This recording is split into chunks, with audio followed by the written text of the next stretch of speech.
Do you want us to get him? He's right outside. No. I was just very pleased to see him, that he was showing up. Oh yeah, he's checking in on his little hens. Oh, really? So it was like definitely kind of some success story of the Ukrainian government during those 10 years. And I used to live in the district in the easternmost part of Mariupol, which was closest to the front line.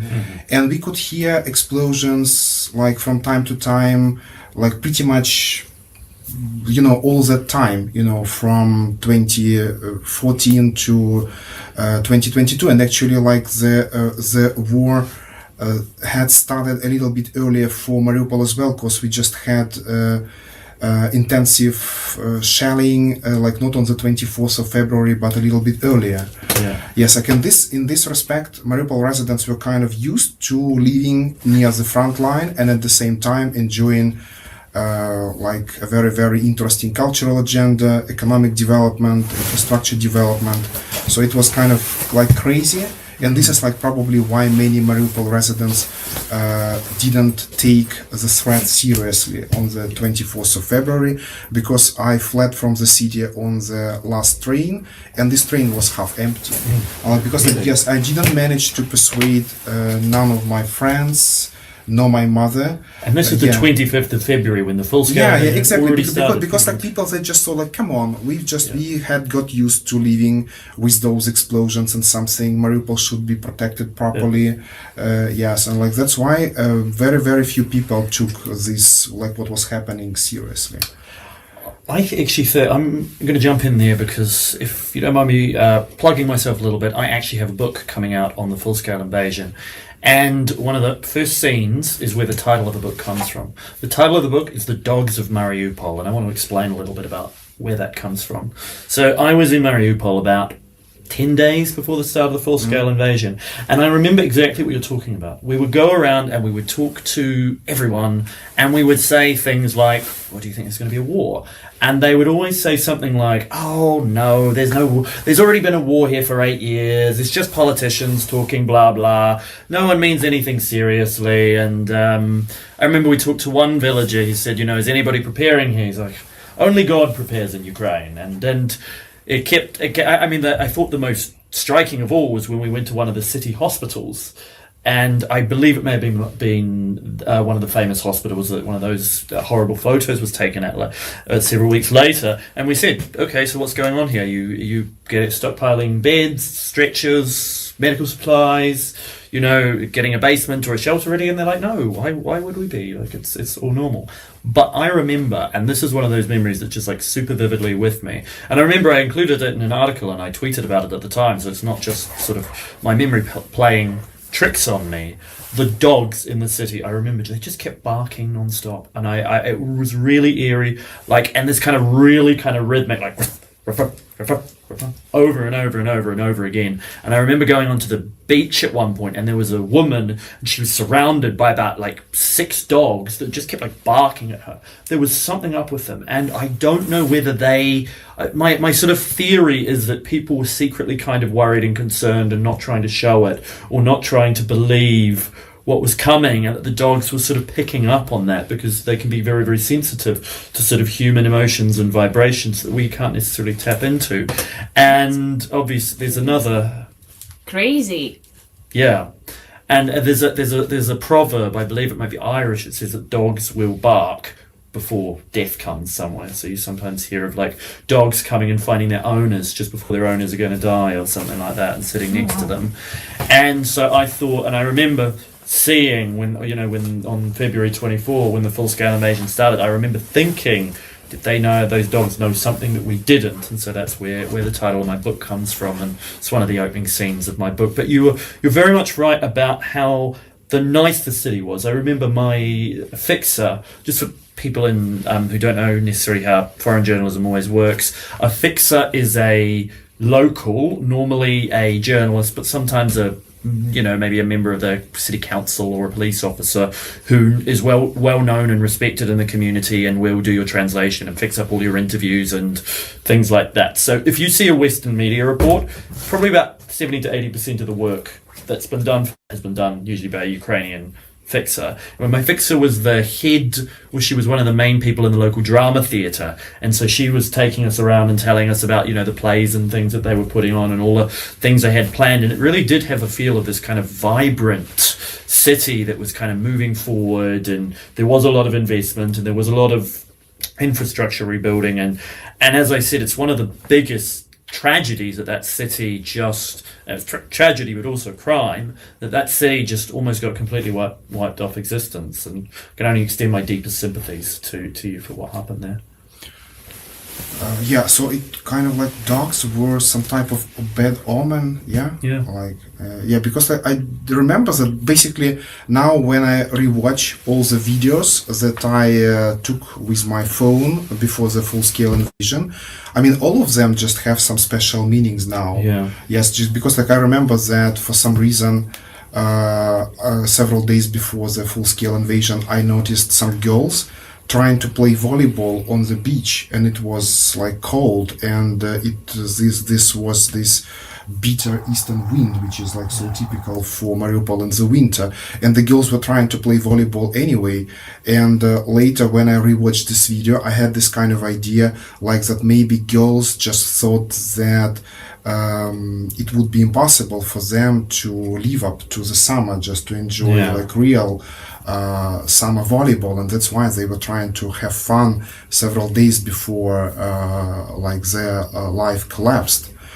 So I mean, like I have the same kind of feelings about most of the last videos, last photos that I took in the city, like that maybe we knew something but we just weren't prepared to face it anyway, because like I was like one of those Mariupol residents who just didn't care a shit, because like I remember that my friend from Serbia, he just came to Mariupol to support us, and he just asked me about the possible scenarios in the future, and I was like local, you know, expert. I just like believed that Russia like wouldn't be interested in the full-scale invasion, that they would be interested in creating some kind of local frontline tensions, because like basically it would work out right kind of economically. It would deter investments, it would deter kind of all this economic boom, cultural boom, like whatever, but it wouldn't create any problems for Russia in terms of global connections and something. Yes. So like I thought that they would be reasonable. I thought that they would be reasonable in their plans to attack Ukraine, and they turned out to be completely bonkers. That they were absolutely, I mean, like I on the first day, I understood that I would be.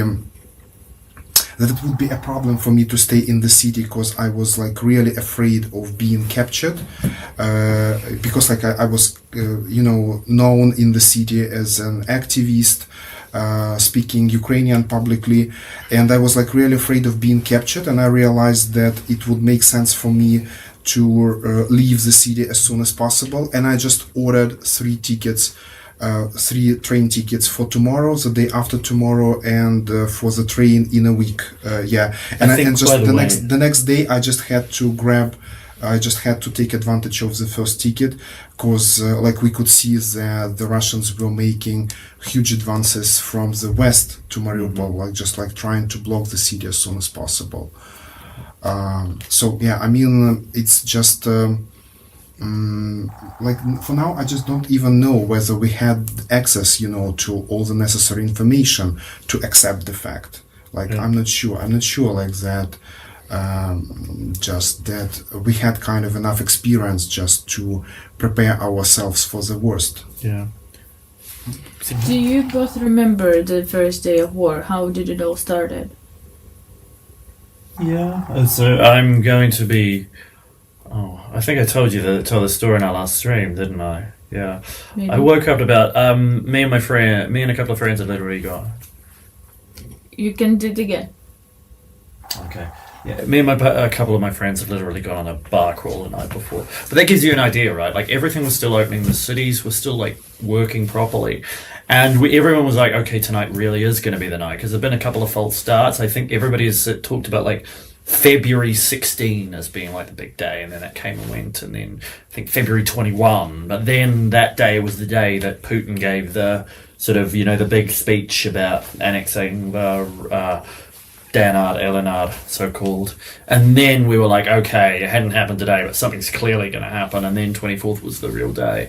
And I just remember kind of my friend shook me awake at about 7 in the morning. And like I was, you know, a bit hungover, and she was like slapping me around and being like, Tom, it started. And I got up, and I remember like my phone was just exploding messages and notifications and stuff, and it was really, really weird because I remember going on, because I think for everyone has not a moment, there are 2 moments when the war started. There's the moment that you hear there is a war that is happening, and then there's a moment when you realize, oh, this is a real big deal. This isn't just some like more shelling in Donbass. And for me, I remember it was a video that I saw. It was just on Twitter, and it was of a bunch of helicopters that were just, maybe about 6 or 7, that were just flying over to what turned out to be Hostomel, dropping flares down everywhere. Another video that I think came from Bucha, one of those towns that the Russians had got to, just absolutely destroyed, BMPs destroyed everywhere, and just going like, what the fuck is going on? But then I went to the window, and everything outside, this is in Kiev, was just completely deserted. Like there was nobody on the streets at all. And we went down, and we kind of walked around. There were people like in the metros, you know, there were some cars. If they drove past very fast. And we'd later see, you know, there's a very famous photo that was of like both ways, like the way going out of Kiev and the way coming into Kiev. The way coming into Kiev completely empty. The way going out of Kiev, just car after car after car after car. You couldn't really hear anything either, because they didn't really bomb the center of Kiev at that point. Instead, they actually thought that they were just going to walk into Kiev, and the people with the Ukrainians waiting for their liberation were just going to hand them the keys to the city, being like, thank you for throwing off our fascist, you know, junta regime or whatever nonsense. But it sounds like so ridiculous to us, but they actually believed it at the time. And that's one of the reasons the Russian battle plan was so bad, was because they genuinely believed they would have the support of the Ukrainian population. And basically, for the past several days before the full-scale invasion, I was just working. I was working like hell, because we were preparing an application for another member of our group, Vasil, who was planning to make an experimental documentary movie about music traditions of Mariupol Greek villages. Mm-hmm. There is a big Greek community near Mariupol, and Vasil was planning to make a film about the music traditions. I was working just really hard to prepare all the documents, everything, just to submit this application. And exactly on that night, I basically worked until 3:30 or something, and then I just went off and didn't hear the first explosions at all. And then I just got up, woke up at 9 or something, and I just immediately understood that there was something suspicious, because I turned on my phone to check the messages, and I could see like tons of messages from the people I hadn't heard from for a long time, like some mates, like mates from Albania, like the country that I visited several years before, like a guy who was working in Sudan at the moment. And I just like realized that something was happening, because I received messages from all over the world, and all of these messages started like with, "Are you all right?" Yes. And then first, basically, I didn't know what to do at all. Yes, because I just understood that I wasn't prepared for health reasons just to join the territorial defense, and I just immediately started thinking about being involved in some projects to raise funds and just to bring humanitarian aid to the country. And I just like realized that it would be impossible to do that in Mariupol, that it would be better just to move, to flee Yes, and this is like something that I already mentioned. This is how just I had this crazy idea to buy 3 train tickets for 3 different days. Yeah, I mean, I just also kind of remember some other moments, like when I just realized that I hadn't managed to persuade my mother to flee, and I just had to take a taxi to go to the railway station because the public transport wasn't working. And I remember that for the first time in my life, I was crying publicly in the taxi. And yes, because like I just at that moment I realized that I was leaving the city probably forever. Yes, and I didn't manage to persuade some of my friends. I just talked to and my mother, and like for the first time I was crying publicly. And at the same time, I could see that the taxi driver was trying not just to look at me, but somehow I believed that he was sharing my emotions in the taxi. But we didn't talk. We didn't talk about anything because I guess, like you said, No words were needed. Yeah, no words were needed. Because before that, most people in Mariupol, they were kind of hiding from the reality, and now probably like everyone just accepted that the worst had already happened, and something that you couldn't even anticipate. Yeah. Yes. Yeah. Yeah, and like, so you visited Mariupol 10 days before the full-scale invasion. Did you visit any other places in East Ukraine? We went to one of the small villages near Mariupol. I think it was called Pavlopil. Is that right? Yeah. Pavlopil. Yeah. And again, much the same story there. And again, we didn't see much in terms of troop movements or fortifications or armour being moved in. And we talked to the villagers, and they were like, "No, it is what it is. It's just life's completely normal here." They were like, "There's been a bit more shooting than normally, but not a huge amount." No. Yeah, but basically we had this a bit more shootings episodes like from time to time for many years. Yeah, so that's why exactly. definitely people, and especially Pavlopol, they kind of definitely had reasons like not to believe like that something terrible was going to happen. Yeah. Another question. All right. Well, how do you feel Ukraine changed in these 3 years? Culturally, maybe. It's a tough question for me to answer because You're here for a long time. Most of my experience has been. I mean, I can give what I've seen.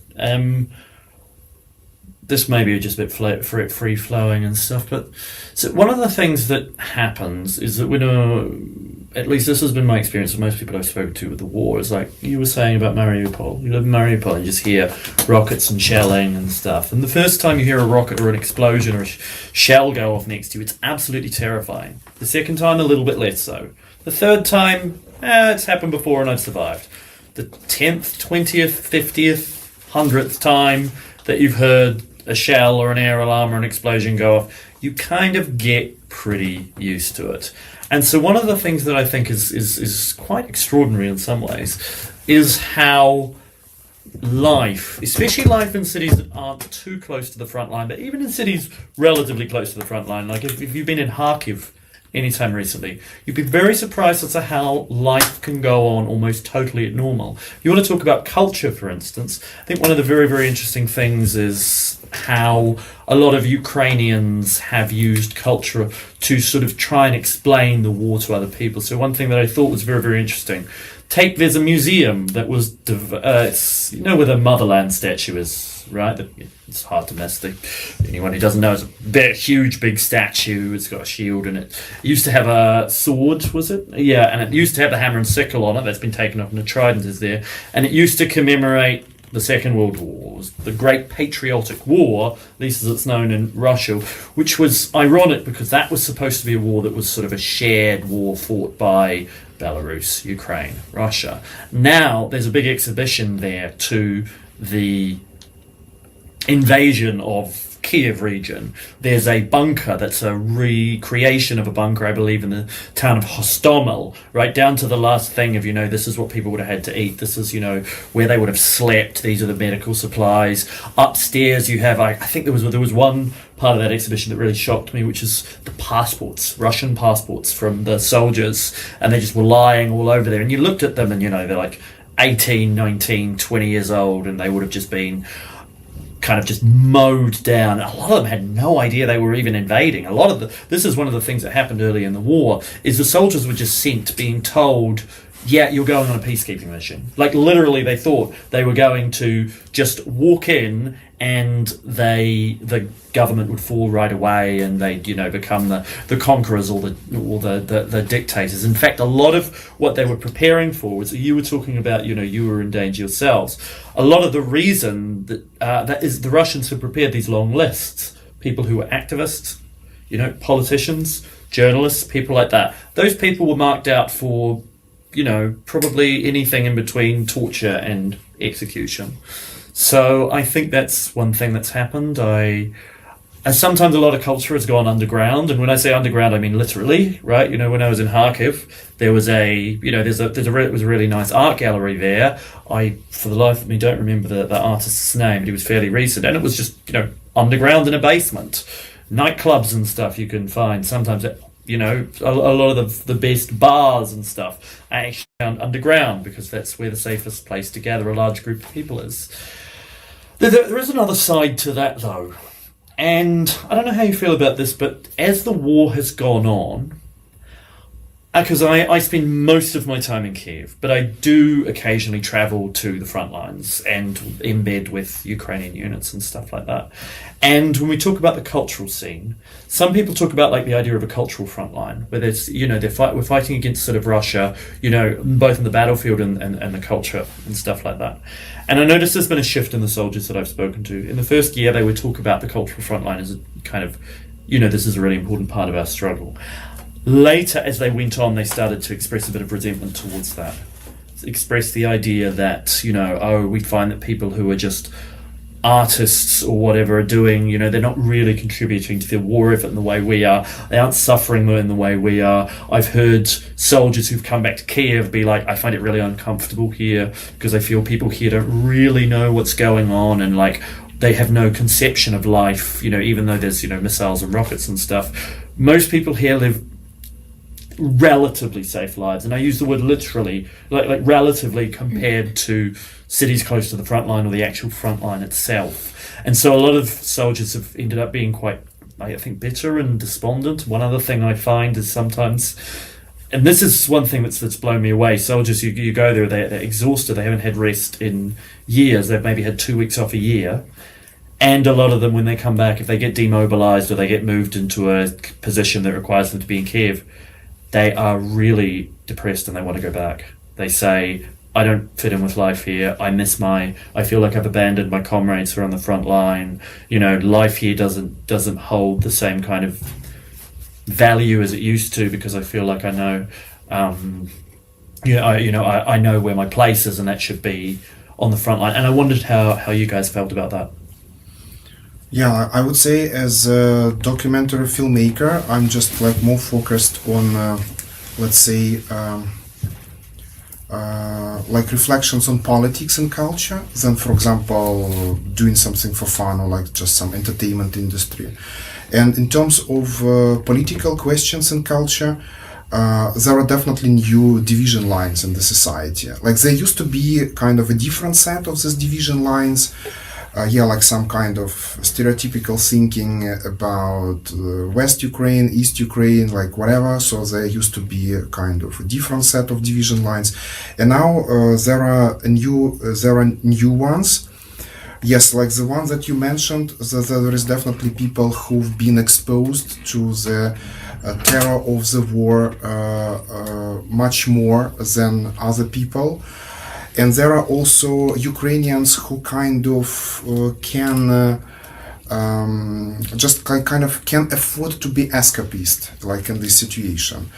Like I just remember one conversation that I occasionally heard between two young mothers, and like they were talking that about first aid courses for the teenagers in the school, and how much they didn't like this idea for their kids to be visiting anything like that, because we just don't want our children to think about the war.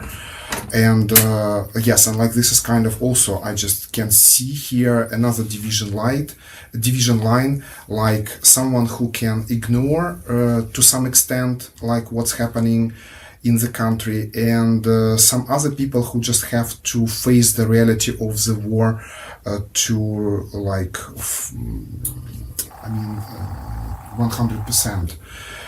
Like there is also definitely much more sensitivity to the social and economic injustice, because we understand that some like entrepreneurs, they're just taking advantage of the war to make huge profits, while for example yes, other people, they just really struggle and just for example can't afford to support their relatives who have joined the army, just because they just don't have any extra cash like to donate this money to support their relatives or friends military units.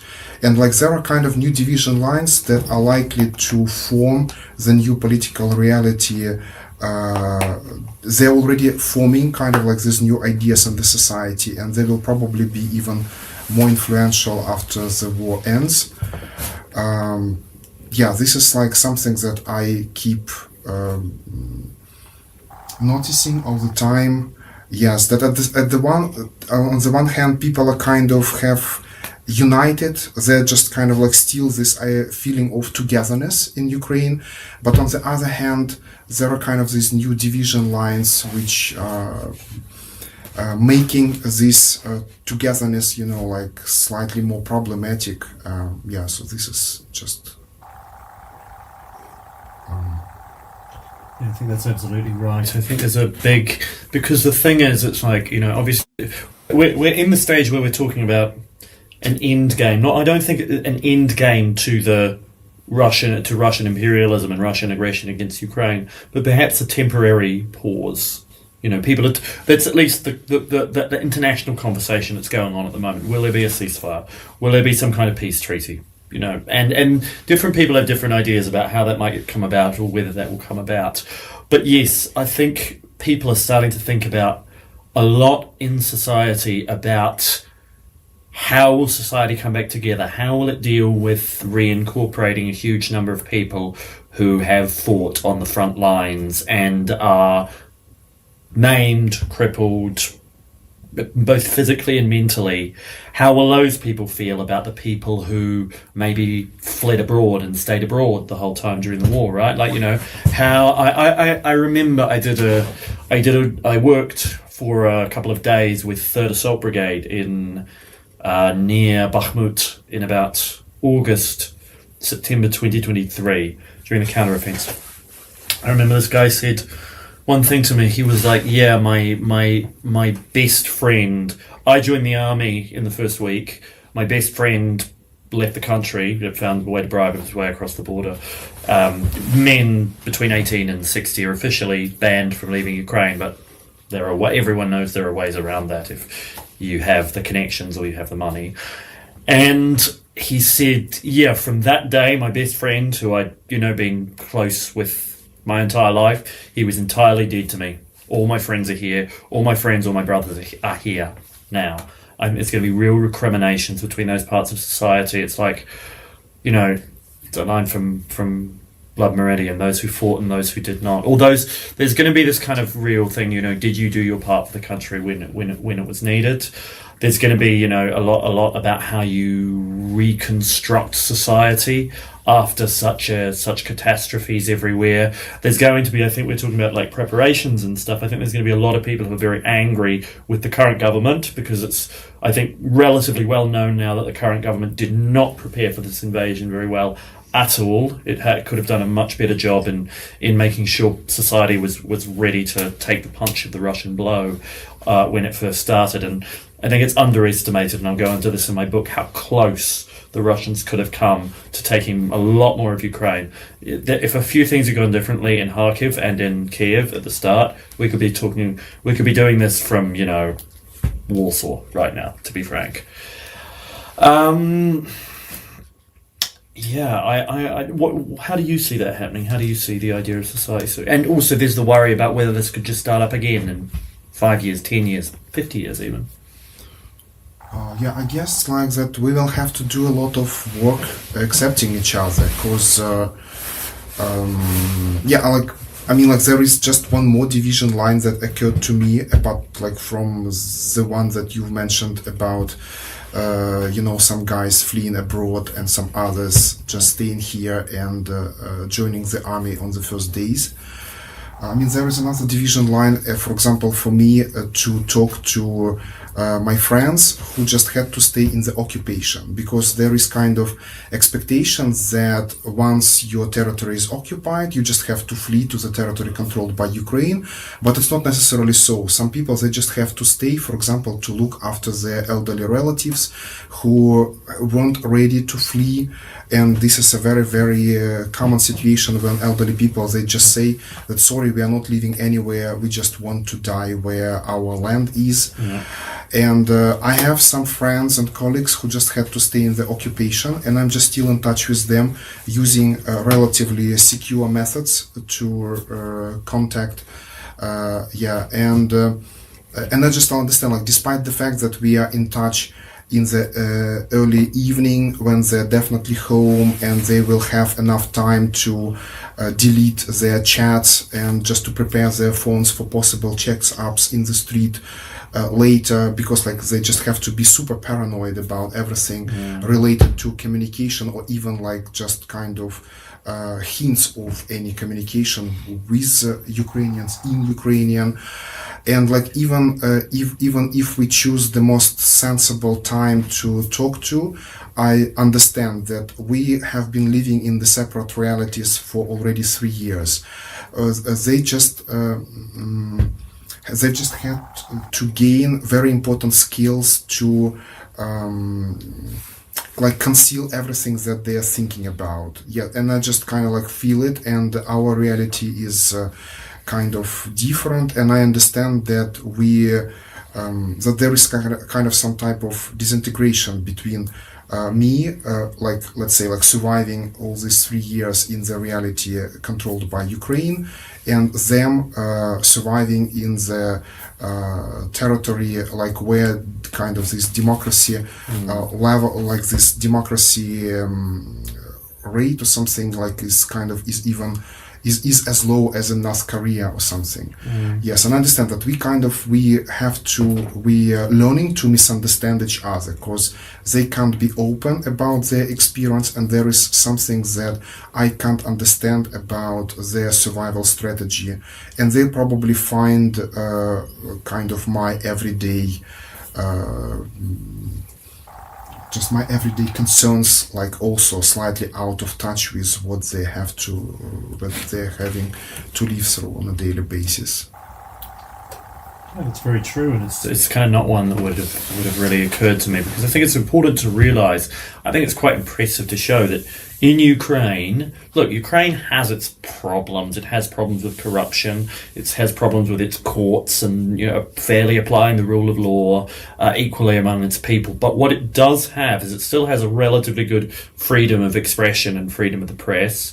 You can criticize government officials, you can criticize military strategy, and you're unlikely to be, picked up and thrown in a cell. Try doing that in Russian-occupied Mariupol or anywhere, and it's a completely different story. It's still got relatively good freedom of, you can travel around the country easily, and, it doesn't feel at all like necessarily a state of war. It doesn't feel like a paranoid society. It doesn't feel like a police state, which it's very easy for a society that's in an existential war to fall into that. And I think it's really impressive, and we should remember that after 3 years, Ukraine has still managed to retain a lot of those sort of freedoms. And by the way, I've made I made a point about this on Twitter a lot, X, whatever.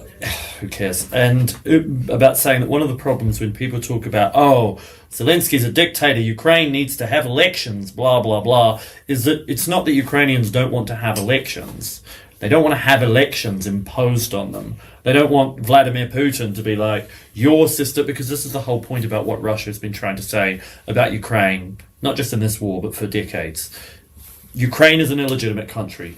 Your elected president and his representatives are illegitimate, and not your system of government and your constitution is illegitimate. Fundamentally, anything you do that's different to Russia is illegitimate, and so that's one of the reasons. Would you say that's right when we're talking about those issues, or do you have a different perspective? Yeah, but this is like, I mean, we can definitely feel it like specific attitudes that you can expect from Russian nationalists, and unfortunately now from the majority of the Russian society.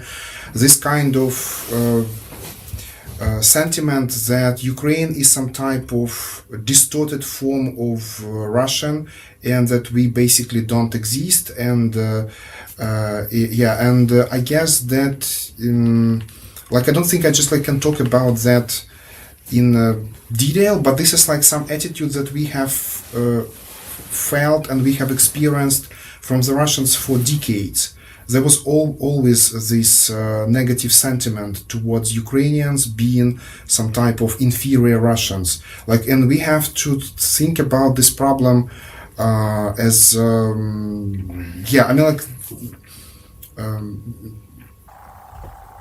this is like kind of when cultural some prejudice bias becoming a pretext for like far right politics, like which definitely resemble the ones that were practiced by the German Nazis in 30s, 40s. Like it's very, very like recognizable when you are kind of blamed to be some type of fake nation.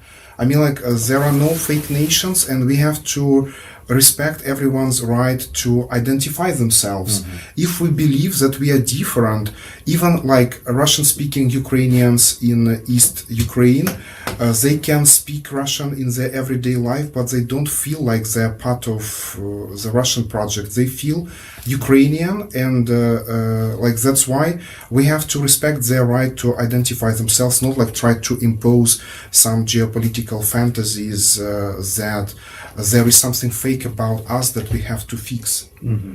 Yeah. Well, I think one of the questions that always comes up if I'm asked about Ukraine is because people tend to have quite people abroad tend to often have a very unsubtle picture of the regional dynamics and the political dynamics of how Ukraine works. But one of the things you will often hear is something like, oh, all the people in the East, all the people in Donbass, they're all Russian, or they all want to be part of Russia. And I wanted to ask you if you could discuss that idea a bit, because in my experience, it's normally not true. However, that said, I have definitely spoken to people who say, look, when I was growing up, we looked to Russia as like kind of the cool kids, or the culture that we wanted to emulate. Or I talk to people who will say, look, my elderly relatives will still sometimes say, oh, things were better when we were part of the Soviet Union and stuff like that. And it does seem to be a little bit more heightened from Donbass than maybe other regions of Ukraine that you might expect from it. I wondered if you could talk about maybe the experience in Mariupol, or what your take on that is. Yeah. There are definitely people in Mariupol who have always been quite positive towards this geopolitical project, and I would say that like before the full-scale invasion, like we could talk about, let's say, 1/4, like maybe 1/3 of the population in Mariupol. Yeah, and but like then we should think about like possible similar geopolitical scenarios like elsewhere in the world. Like, I mean, like, let's say, just crazy American administration just making a war on Canada. You can expect that some of the Canadians kind of losing connection with the idea about kind of their political identity, their cultural identity. You can easily find like some supporters of such crazy ideas in the neighboring countries if you are pushy enough with your propaganda, with just your values and with your attempts to brainwash as much population as possible. Like in this respect, personally, I back in Mariupol before the full-scale invasion, I was trying to find some kind of new points to contact those people who were kind of deeply suspicious of the Ukrainian project. I was just had some ideas that we could build some kind of common political platform anyway, like for example about working class rights, about just some other ideas that could kind of ignore this division. Now I understand that I was quite naive and too optimistic about that. Yes, but we definitely, all of us knew that such people were present, and Mariupol was quite a big city with approximately 500,000 people. If you just get 25%, which is 125,000, it's a lot. It's already enough just to create a necessary picture on the Russian television. And, for example, to ignore other 375,000 people, including those people who, for example, who had already fled from the territories that were already occupied at the time, because Mariupol had a huge community of internally displaced persons from Donetsk, from Lugansk, from Horlivka, from the cities that had already been captured by the Russians by the time. So it's like kind of like tricky. Like definitely when you have such geopolitical ruptures, yes, and that are actively being promoted by the hostile forces, it's very, very easy just to create like kind of like this picture that, well, okay, I mean, there are enough people in East Ukraine who just want to be part of Russia, not part of Ukraine. It's very, very manipulative. Yeah. One of the questions I've always wondered a little bit about people who we call pro-Russian, did they, in your experience, want to be part of Russia? Or did they have another conception that it was like, oh, we think it would be sensible to have close ties with Russia because they're close to us and they speak similar languages and we have a shared history?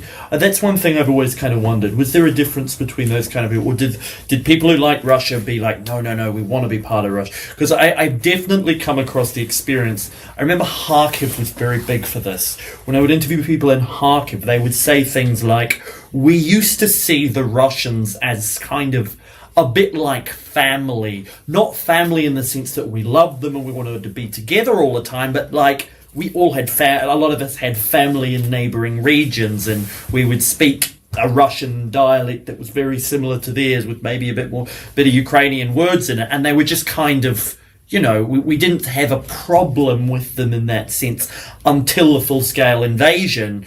When all of a sudden they just started, you know, destroying our houses and our schools and our hospitals, and they turned this absolute savagery on us. And I thought that was one thing that I always was struck at. You know, people would say things like, you know,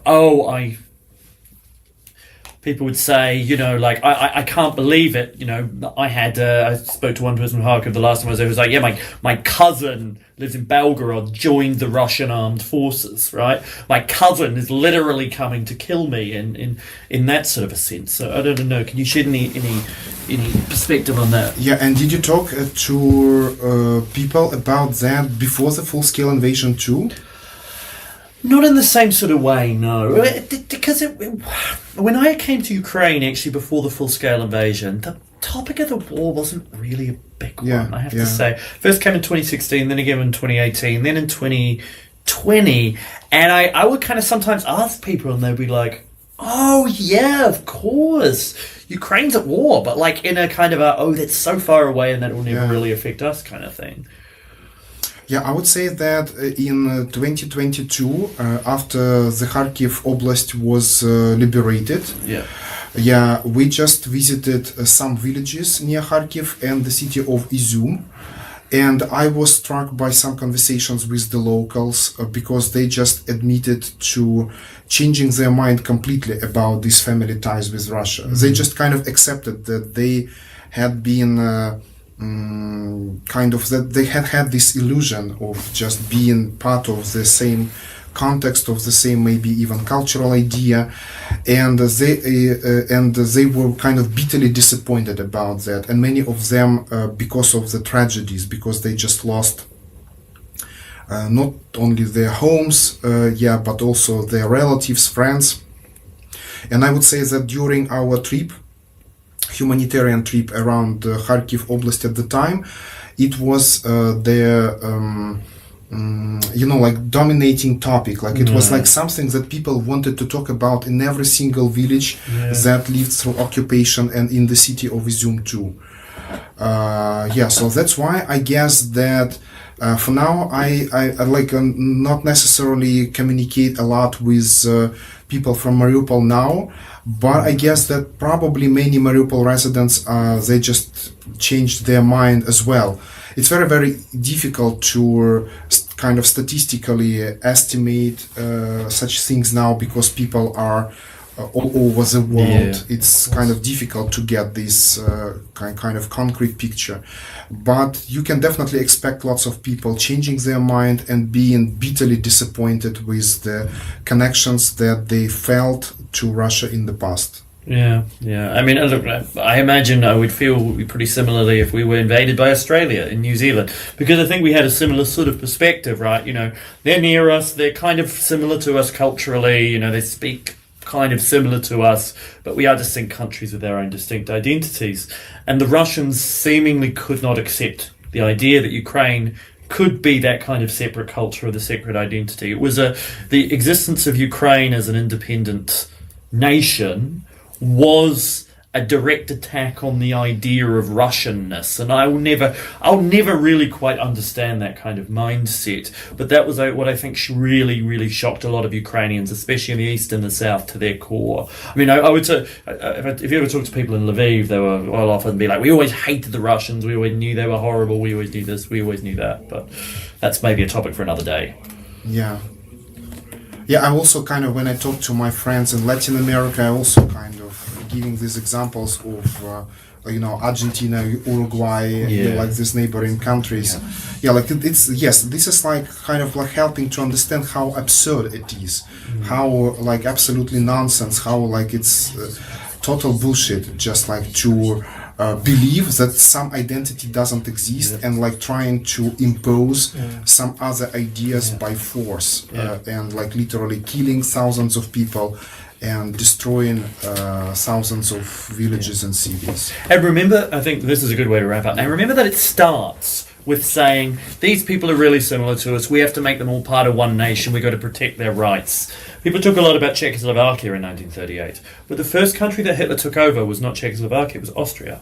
And Austria was a country that was very similar linguistic, culturally and everything to Germany. Hitler himself was Austrian. They took it over. And then from, we've got to take over that very closely aligned culture, it came to, there's these suffering Germans in Czechoslovakia. We've got to liberate all of them. All right, and that was when the Munich Agreement happened and they took over Czechoslovakia. And then it was, and now there's people that are suffering in Poland. And so it went longer and longer and longer. And it's like it starts with that sort of almost plausible on the face of it, we just want to reunite lost countries. But that's kind of how imperialism works. It starts there and then it expands and expands and expands and expands. That's what we saw from German imperialism, and I think that's what we have seen from Russian imperialism. We're just lucky that so far it's been stopped about 20% of the way in Ukraine, and it hasn't managed to get any further into Europe. So, I don't know, I think those are my closing thoughts, but that's the reason, that's why it's still important to be here and support Ukraine and tell a story. Absolutely right. I just wanted to thank you two for this amazing conversation. I was right here hearing all of this, even like my tear was coming out from my eye when you were saying about Mariupol. I'm honestly sorry that you had to experience all of that. I remember we took a very one of the most powerful interview was a girl who was surviving the whole occupation, and she actually now joined Azov, and this is insanely crazy. This woman is just so inspiring for me. This is wow. That interview was crazy. She was telling how this whole period they were saving people because she entered the Red Cross, and how she helped the Mstislav Chernov to film his documentary, as you all know, because he got an Oscar, right? Yeah, he got an Oscar. So it like blew up. So well, I just want to finish that with saying that it's 3 years already now, and it has not finished yet, and we don't know when it will finish. So please keep supporting Ukraine, keep fighting on any field you could find to fight for Ukraine. We are going now for a small break, and then we will I forgot the word, reconnect with you. For them, reconnect was the word. Yes, reconnect for the absolutely incredible performance from that burnt ceramic bead studio in Kiev. So stay with us. We're gonna be back in like 1 minute.